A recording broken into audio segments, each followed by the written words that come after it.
Welcome to solverfy. So is MgCl2 empirical or molecular formula for magnesium chloride? So in order to answer the question, we have to know the definition of empirical and molecular formula.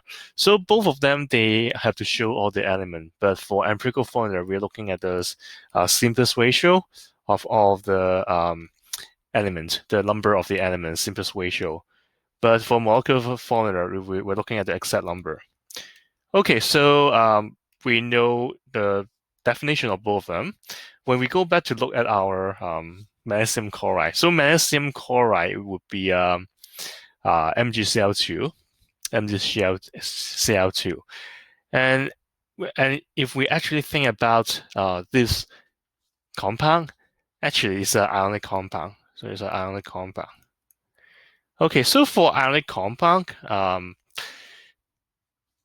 it contains ions, and also if it's a solid, and within this solid structure, actually they form a crystal structure. So for crystal structure is that they have a very regular order structure, and they contain magnesium and chloride ion.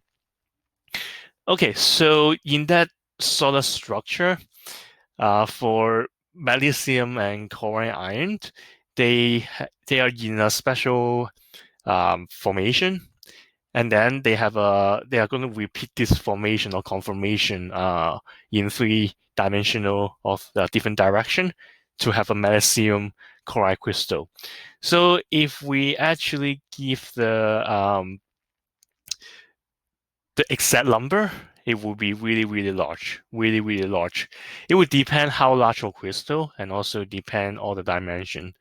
So for magnesium chloride, actually, we are showing the simplest ratio to show that it's MgCl2 instead of repeating units of something that is or repeating conformation of something that's small.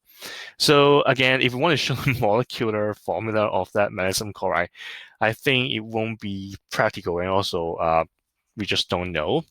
But instead, we are going to show the empirical formula to help show that we're looking at this ionic compound.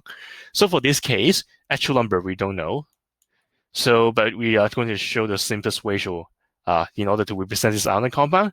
So magnesium chloride for MgCl2 for magnesium chloride, it would be empirical formula.